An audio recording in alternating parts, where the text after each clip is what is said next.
All right.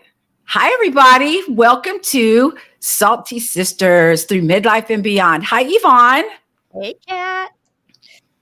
We're How are live. you? I get so weirded out about going live. Isn't that funny?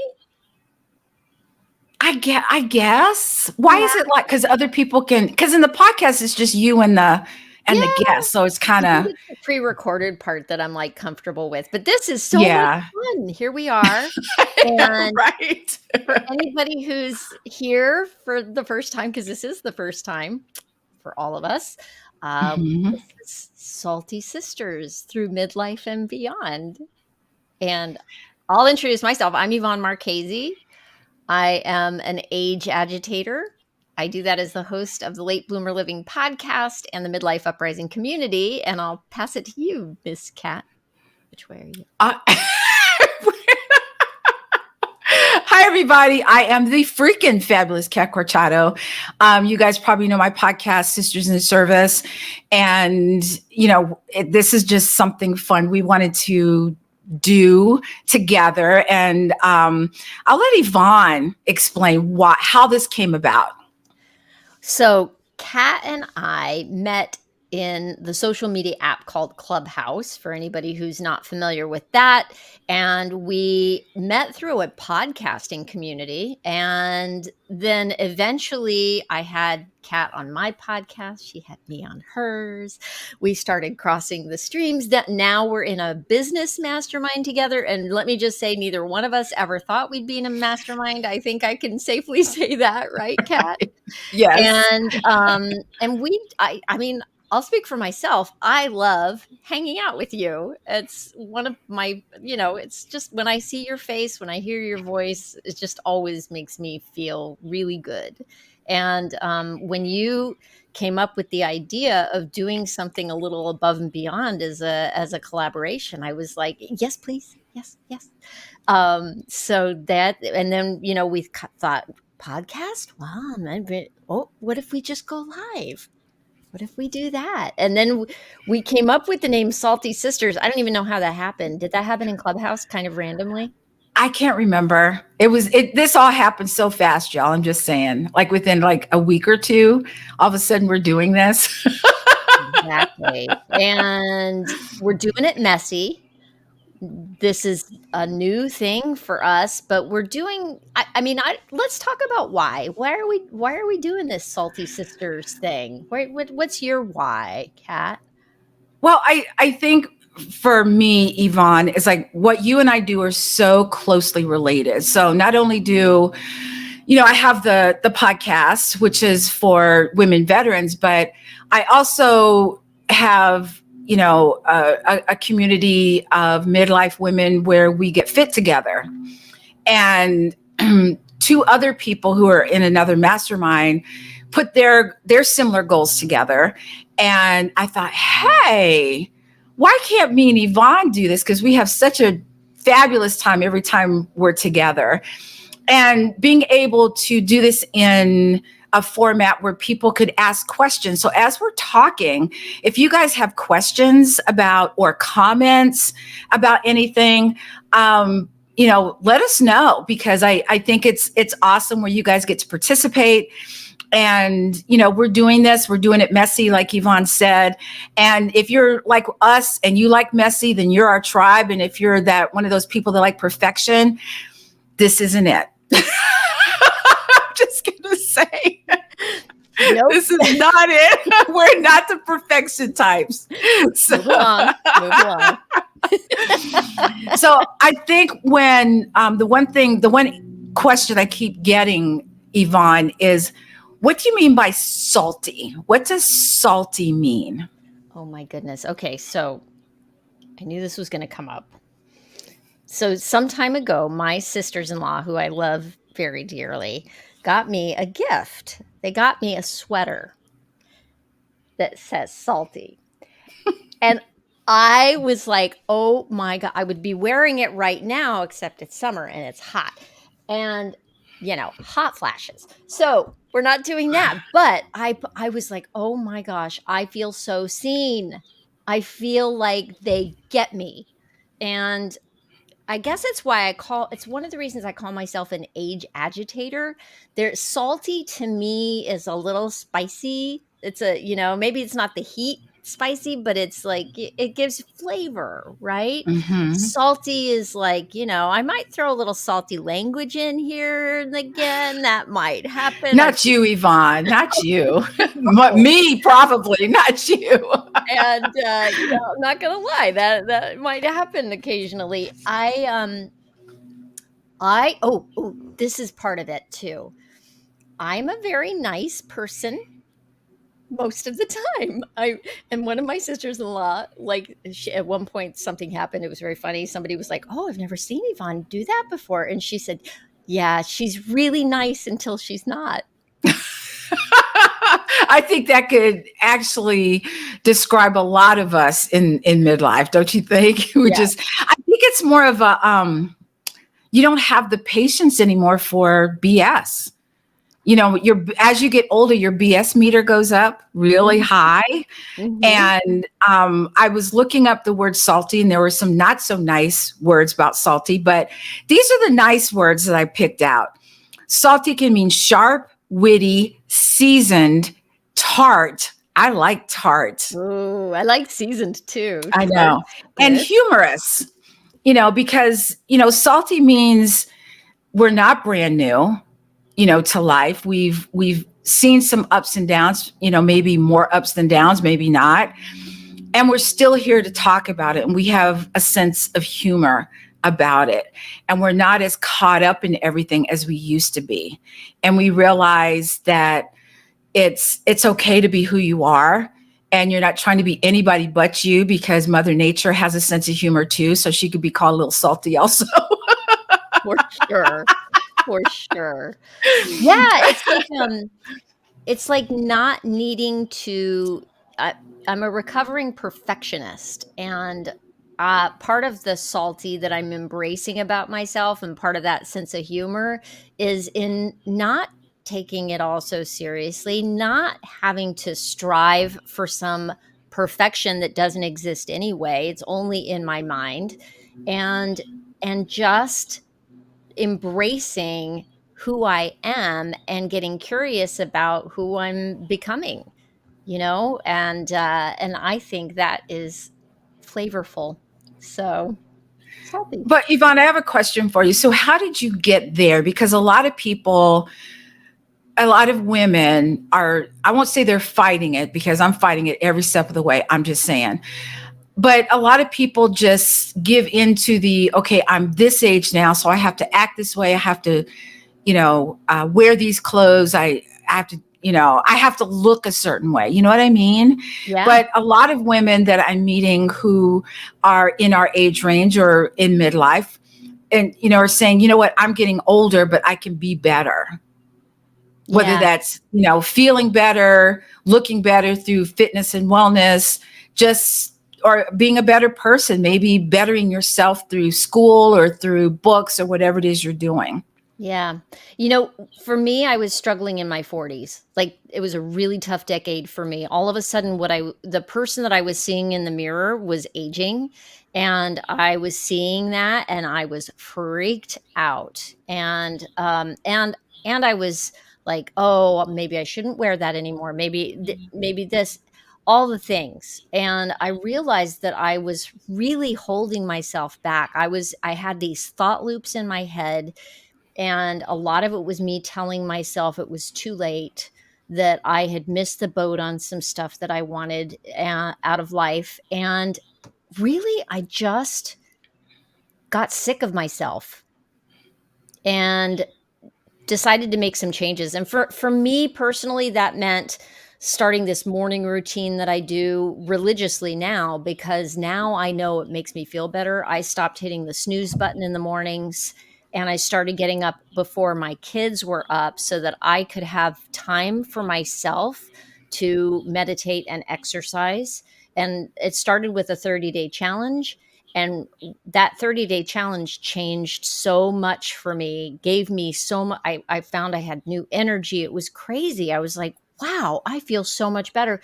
So much so that one of my kids noticed one morning. I went in to wake him up, and he had no idea what I was doing, but he said, "You seem happier, Mom." And for me, that was it. There was no turning back after that. Absolutely. I want to say hi to Adam, who's joining us. Hi, Adam. Nice that you could be here today. Yvonne, how much, and this is for the audience too, if anyone wants to comment, how much of midlife, being in that midlife age range, which we'll get to in just a second, because everyone has their idea of what that age is or age range is. How much of that is mental? Ooh. Or is it more mental than physical? Or is it equal? I don't know. It's a great question. Adam, let us know what you think. But I'll tell you, so for me, I thought midlife was 40s, 50s. But then when I started the podcast and I started looking back to kind of piece together a lot of stuff in my mind about the journey that I had taken to get where I was, I realized that a lot of my changes actually started in my mid 30s. And now I feel like midlife I don't know, it could go on for a long time, because who knows how long we got. And I feel like I think it is all mindset. I think it is what you decide it is, which is kind of freeing. Yeah. What do you think? I think that you have to change your mind to match the changes that Mother Nature is making in your body. Interesting. Say more about that. Say more about that. Well, in your 20s, it's that you go to the gym and you leave the gym for 2 weeks and nothing's changed. In your 50s, being away for 2 weeks it's like you're almost starting over, And I think that you start to accept what's happening in your body, but I think your mind has to change also. And in how you think of midlife and changing, because, people are like, oh, my body wrinkles, blah, blah, blah, this other stuff, but your mind has to change too, thinking. So for me, when I start to get older, and I have a huge birthday coming up next week, and it's, can I be better at the next age than I was at this age? So full transparency here. I'm going to be 66 next week. I aged you in my quote. I'm just realizing, because you're not 66 yet. I said you were 66, Kat. Sorry. But I think that, I'm at being 65. When I get 66, I sit down with myself and I say, how can I be better at 66 than I was at 65? And it keeps me on top of, what minute changes can I make in my health, in my mindset, in my growth, in my business? What kind of things can I make better in my life as I get older? And Adam says, I think it's a mixture of mindset and physical ability. Me too, Adam. I do too. I thoroughly do. So if anyone's listening and we're talking about midlife and hi, Kim. Kat does not look even close to her age, which, okay. So I want to talk about this looking your age thing, because that is something where we all have, it's said all the time, right? She looks good for her age. They look good for their age. And here's the thing. You look your age because you are your age. That is a beautiful thing. That is Kat right there is 65 for Kat. And she looks freaking fabulous no matter what, right? I have a big birthday coming up too, Kat, in July. I turn 55. I got the double nickels coming up. Mm-hmm. And, I think you look fabulous. Girl. This is it. This is what I am. And I feel better now than I felt through my entire decade of my 40s. Mm-hmm. And a lot of that is mindset and me taking better care of myself. I totally agree with that. I do. And it's, when you think about getting older, you can either, there's two buckets. There is, breathing and not breathing, if we're going to get real here. And if you're going to be breathing, be the best that you can be at whatever age. You know what I mean? And so a lot of people say, oh, I'm this age now. I have to look like this. I have to dress this way. And, staying fit and doing that's for the young people. All right. I don't know how, I told y'all how old I am, but in my head, I'm like 14. I'm still in my late 20s is kind of where I best identify. I think I'm regressing. I think when I was your age, I was 25 and then I'm going backwards. I like that trend. That's awesome. Wow.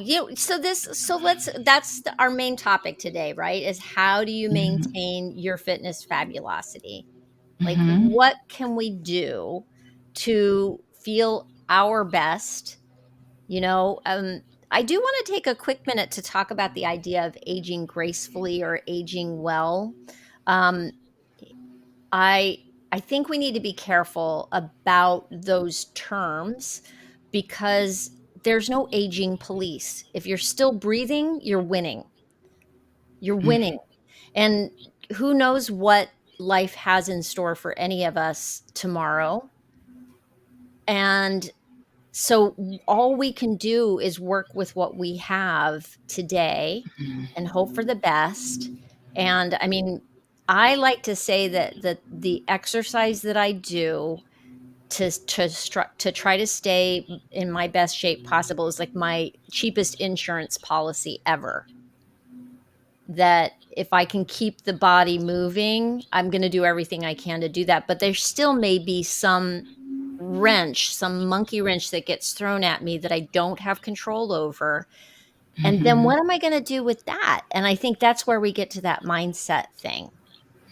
Well, I think when you're younger, you feel like you don't have control over a situation and you approach it differently, when you're younger. And I think when you're older, you sit there and you think, okay, it is what it is. I'm going to keep moving forward. Whereas when you're younger, you're doing everything to fight against it, I guess. Yeah. And you're freaking out and you get headaches and you're not eating and you're stressing. And now you're just like, okay, well, all right, cool. Right. Am I right though? It's kind of like that. It's, you start to get there and you're like, okay, I can't do anything about that. So let's keep it moving. Are you talking about like picking your battles? Is that where you're talking? Yeah, I think, when something happens, it's out of your control. And when you're younger, whether it's, let's say you get an injury when you're younger and you're just, you're freaking out. It's the worst thing that could happen. And you don't know when you get back to it. When you're older, you think, okay, let me see what I can do about this. Let me make it better. Let me go to rehab. Let me do what I need to do. Where's my list? What's the list of things I can do to make this feel better? And we don't freak out. We're just like, okay, let's do this, this, and this. Whereas when we're younger, our mindset's different. And I think it's just because it feels more, we don't have that experience. And more, yes. Right. Yes. Like you, yeah. Like there, I think, yeah. I can see what you're saying there. So here's a question that we have some questions we talked about before we started this. And one of the ones you brought up that I didn't think was going to come up right away, but it's like, what do you do when you have an injury, which might be more likely as you get older, right? You're a personal trainer, Kat. You're a Pilates instructor. This is your wheelhouse. For me, I've got like some shoulder issues that are happening right now. That I'm part of your small space Pilates group, and I showed up a couple of Mondays ago to work out, and I had like my whole back had seized up from a workout that I had done few days before that. And it was like an injury that I've never experienced before. And I was like, Kat, what's going on? My whole back, I'd lie down on my back and I wouldn't be able to breathe. It was crazy, but everything else was fine. I could walk around, I could do everything. And you were like, okay, put a warm compress on it and don't work out today. Go rest. Yeah, because you would have been really mad at yourself if you had of. But when you're younger, you're just like, okay, I'll just work through it, which makes it worse. When we're older or when we're more seasoned, I like that word, seasoned, we tend to approach it a little bit differently. Like, okay, my knee's hurting me a little bit. What can I do about this? And you do the wait and see what's going on with this, and you go through all the things, you go through the ice, the heat, that stuff. And I think we're more careful with our bodies. I would like to think in midlife, only because that's the point where they're starting to break down a little bit. Yes. But So Kim just piped in and said, Kat has changed my health and helped me get stronger after a major illness. I am so grateful for you, Kat. Oh, thank you, Kim. That's so sweet for you to say. I think about, I have this strong belief that everyone has the right to feel good in their body. Everybody. And so I've had a couple of clients who have had COVID or long COVID. And so in the fitness industry, we're like, oh, how can I make you stronger? How can I make you lose weight? All the other stuff. But we forget about the emotional that's part of it. And there's an emotional attachment there. And when it's emotional, it stays in your body. And I met a woman, she's one of my clients now. She's just become a client for the past maybe month or so. And she burst into tears in the middle of the workout, when we were doing Pilates, and she kept apologizing. I'm like, no, she goes, it just feels so good to move my body. Oh, wow. And I was like, whoa. And I just kind of stepped back because as a fitness professional, we forget about that part of it. And that our emotional hold that emotion, yes right? Like I've heard of that happening for people in the middle of massage sessions and things like that. Like our bodies hold so much stress. Absolutely. And even after an injury, how you have an injury, you rehab the injury, but when you get injured, you hold your body a certain way. And even though the injury gets better, you still hold your body that same way. Like you're protecting that area. So that there's a, emotional aspect to that injury.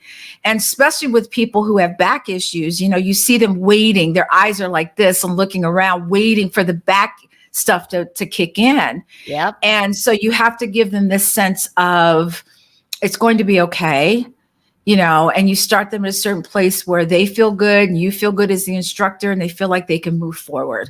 And that's what I want people to be able to do, is to move forward, whatever that looks like for them, fitness wise, mental wise, business wise, whatever that is, if your body's healthy, then I'm hoping that you're healthy. When I think of health, I think of health from here down, not from here down. Yes. Oh my God. I'm just saying. Like, what about the idea of it, looking at exercise instead of like, I have to exercise, I need to grind, I need to do this thing. How can we keep it fun?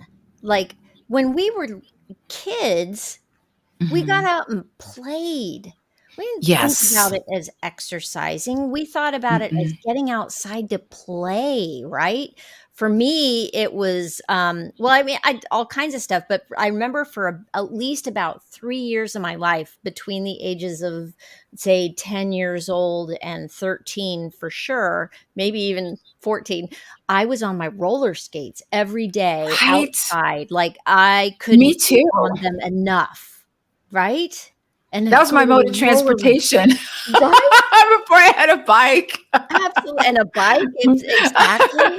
But it's go ahead. I'm sorry. No, I mean, it was fun. And yeah, I was getting exercise the whole time.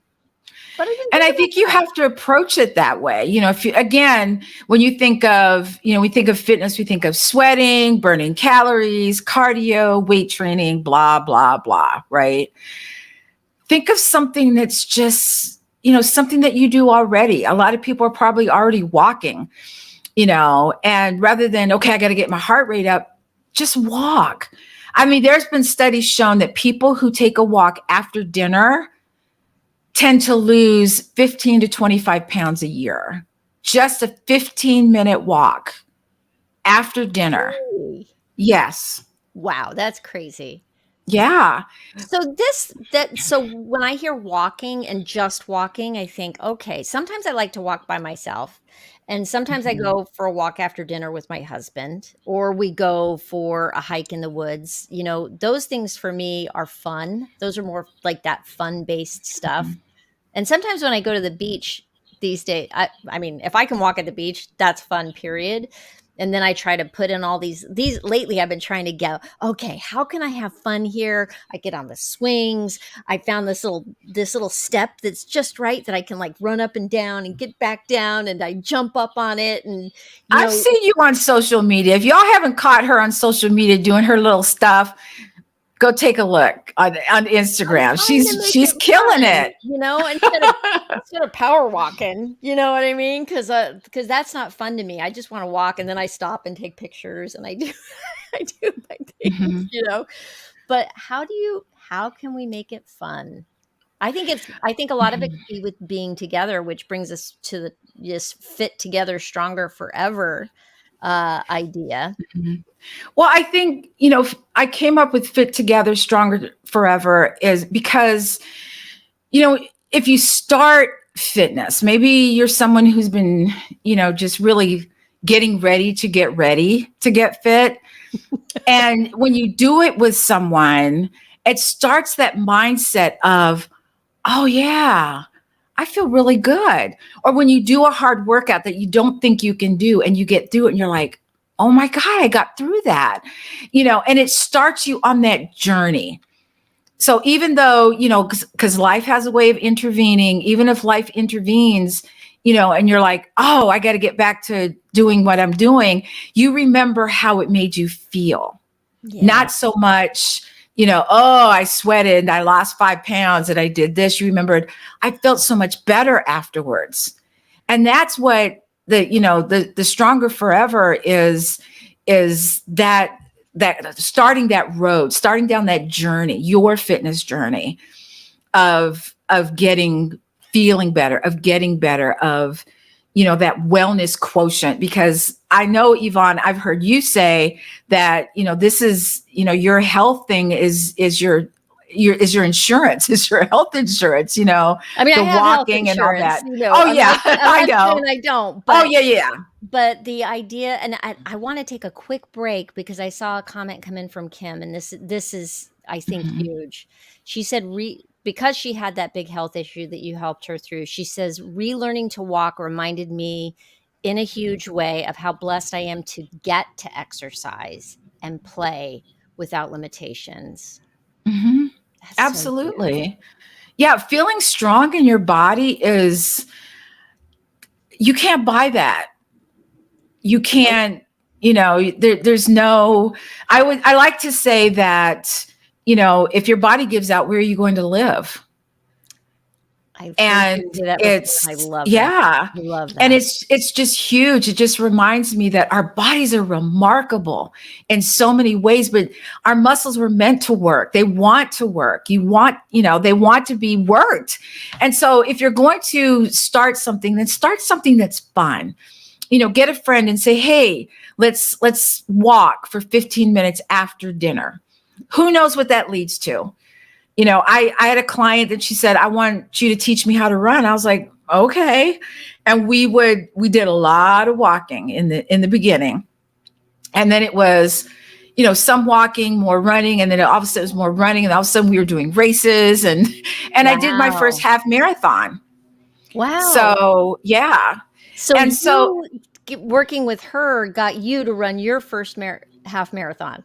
well, she actually asked me if I would run the marathon with her, the half See, marathon. I was this like, is how can I say right, that's no? huge, right? That's that Mhm. together part. That is having somebody who's a partner, having somebody to be accountable to, Mhm. you know, and gosh, I could just keep going back to the whole mindset part of this.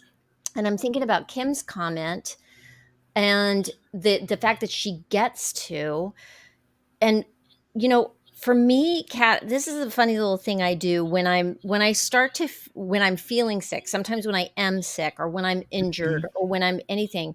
Um, I am a believer in affirmations. I will say that, but I think that affirmations have to be something that you believe, and so you have Mhm. to find what works for you. And I have found what works for me is the phrase, two phrases I'll say. One of them is I'm getting stronger.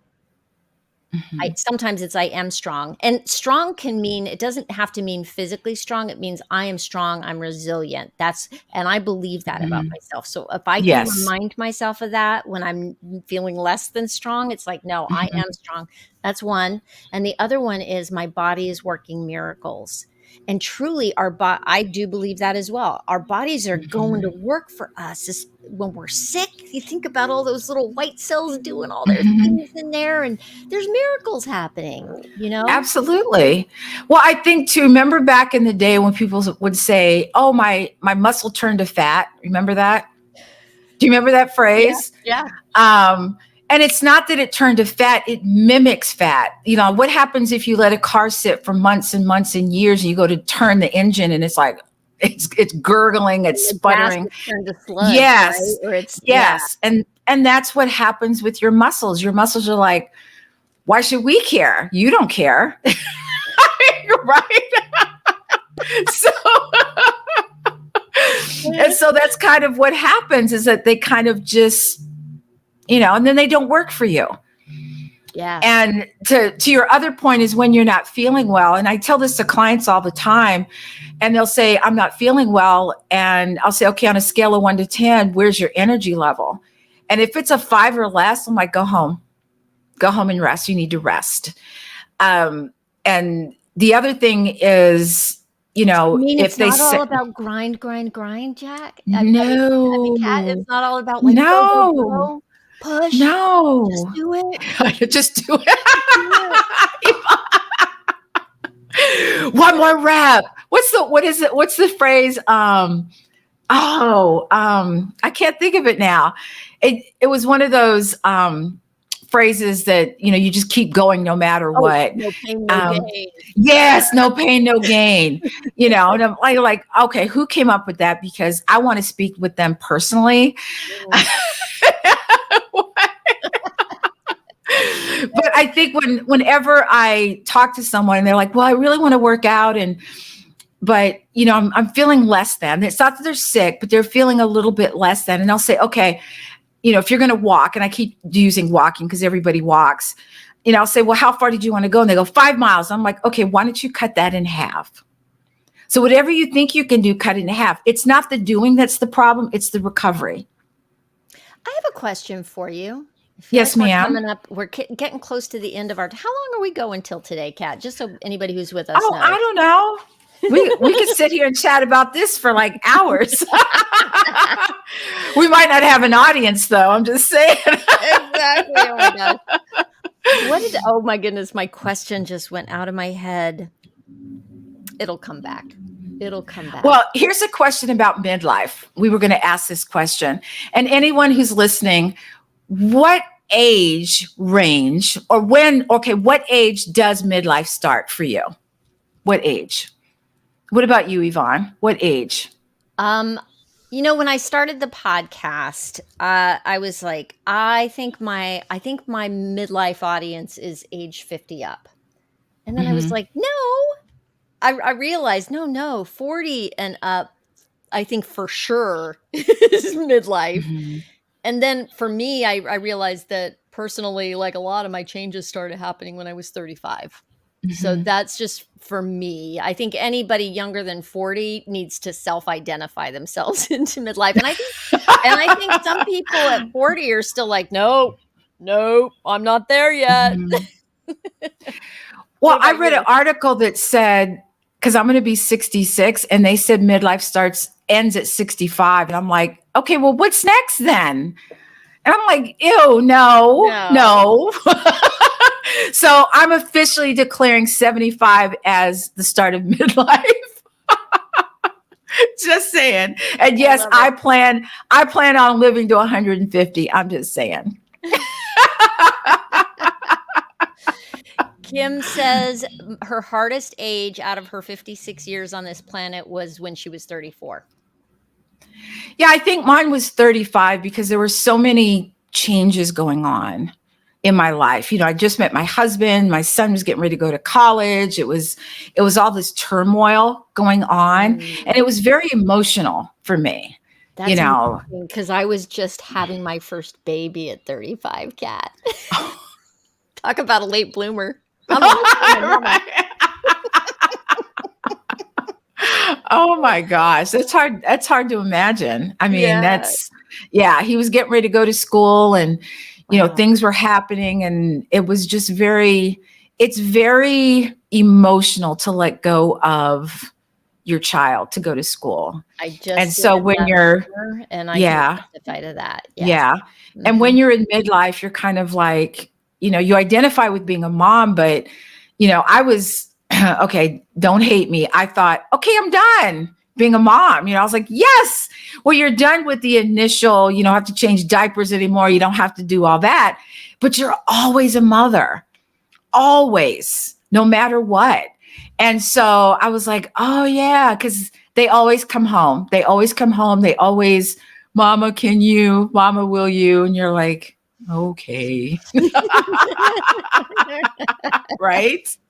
So I think when you maintain your fitness fabulosity, I think it's more of it's mind and body. And when you think of fabulousness, it's what you choose it to be.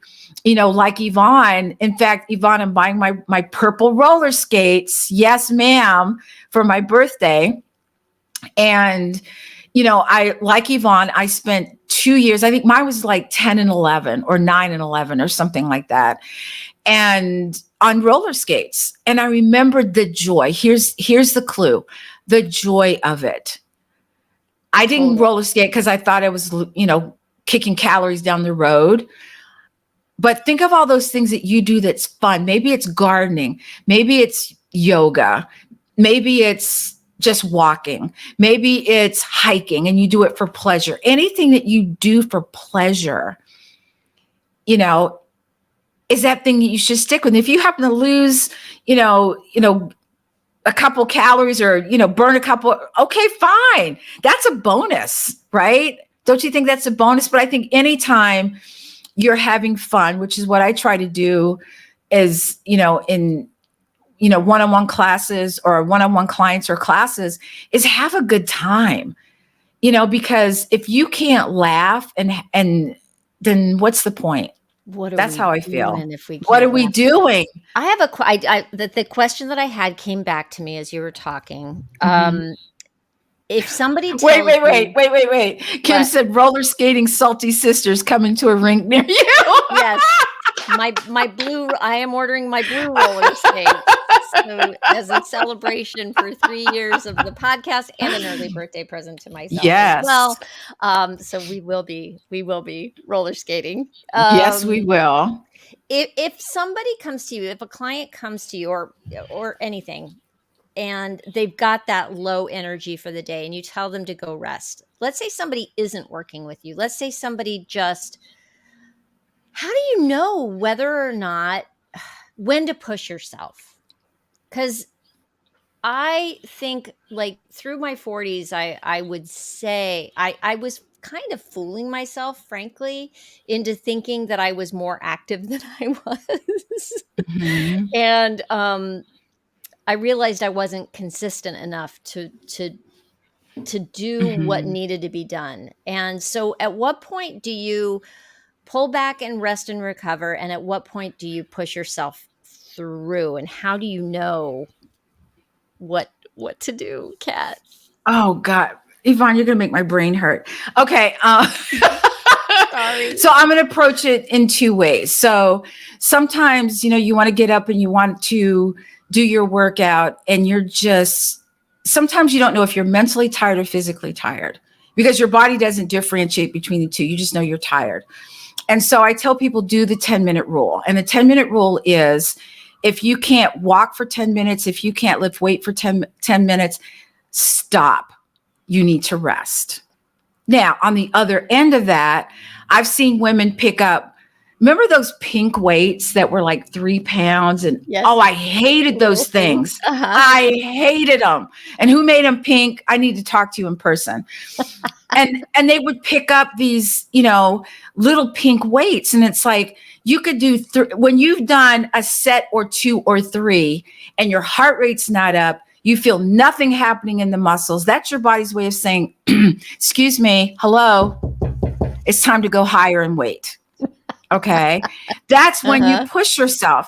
And so you don't just jump from one weight to the next. So if you're using 5 pounds and you want to go up to 8, start. So if you're doing bicep curls, for instance, you start off with the 8, you do as many as you can because your body will tell you.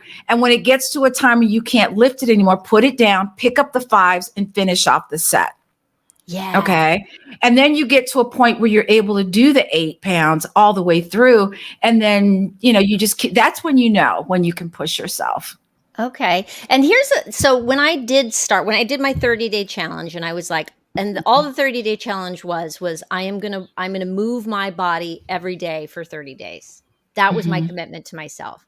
And I heard somewhere that 10 minutes of exercise can actually be enough to get you healthy. And I was like, okay. So on the days when I was feeling less than, I was like, I'm going to do at least 10 minutes unless I was sick. You know what I mean? But I did make the 30 days. I was like, you can do anything for 30 days. And really, I kind of felt like I could do anything for 10 minutes. And I would tell myself that. And then I found that after the 10 minutes, I kind of, for the most part, I felt like keeping going. That's what happens. That's the thing about the 10-minute rule. So if you do the 10-minute rule and you can't do anything for 10 minutes, put the weights down. But what happens, and this has happened to me 95% of the time, it starts to clear the fog. And all of a sudden you're like, oh, wow, I feel pretty good. And you keep moving. You keep moving forward. The one thing I do want to say is when you're working out, please don't put a time limit on it. People like, I don't have a half an hour. I don't have an hour to work out. Okay. Do you have 10 or 15 minutes? The hardest workout I ever did, Yvonne, was 15 minutes. No weights. It was body weight only. I did push-ups, followed by squats, followed by push-ups, followed by lunges, and a rest. And I did it again for 15 minutes. Hardest workout I've ever done. Wow. Yeah. Yeah. I can testify. Like anytime I start to do core work, man, my heat goes up. So crazy. That's why they call it your center. That's your center. Ooh, it's like radiates that heat out. Oh my gosh. Oh my goodness gracious. Well, I am looking at the time. I think we might want to wrap up. And this, as we said at the beginning, this is a big experiment. Kat and I are playing with this. We don't have a regular time set up for this yet. But the next time we're meeting Kat is July 7th at noon Eastern time. Right? We got that much in the can at least. Yeah, we did get that. Yeah. So we know we will be back on July 7th. And I don't think we've even talked about what we're going to talk about yet. Or are we talking about sleep? Are we talking about sleep next time? Let's talk about sleep and the lack of. Yeah. I've never heard anybody complain about too much sleep. So I used to be a very talented sleeper. Seriously. Me too. I was very skilled. I know. But for anyone listening, if you have any subjects that you want us to cover or, anything that, you think we should have a discussion about, let us know. We're open. Like I said, this is, we're two salty sisters, making a mess here, but having a whole lot of fun doing it. And I hope we get to see you guys July 7th at noon because this has been fun for me. I don't know about for you, Yvonne, but oh my gosh, this has been so much fun. I think we need a little high five. You ready? You ready? High five. High five. Boom. Thank you guys for being with us. And seriously, if you do have anything you want us to talk about, let us know and come and ask questions next time. Hey, Tiffany, thank you so much. I'm so glad you got to be here for this, and hope you'll come back again next time. And I guess is that a wrap? That's a wrap. We're How do just we two even turn salty this thing off? sisters keeping it real. So keep it real, y'all. Till next time. I think we have a tagline. We're having way too much fun at this. All right, you guys. Thank you, everyone, for who tuned in. We'll be back again soon, and we'll have some more fun at this. All right. Talk to you guys later. Bye. Bye.